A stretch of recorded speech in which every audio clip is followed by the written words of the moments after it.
Irrigation devices running are a common sight in cropland across much of Louisiana. May has been unusually hot and dry, leading farmers to begin irrigating their crops earlier this growing season.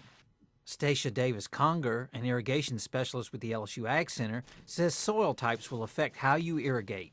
Sand doesn't hold as much water because the particles are bigger, which means the pore spaces are bigger and water runs through it. A clay, you're going to want to irrigate probably more frequently but less amount. There are two primary irrigation methods used in Louisiana. One is a pivot device that slowly moves through the field while irrigating. The second method involves plastic pipes that flow water down the rows. Punching the correct size hole in the pipe is crucial to proper irrigation.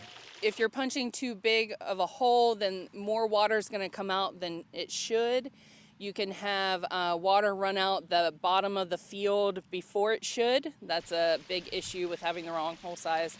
Soil type will also influence where and how many holes are punched. The northeast side of the state, where we have the sharky clay soils, some of those producers punch a hole every fourth row because there's so much clay that the water moves laterally and gets to the other rows.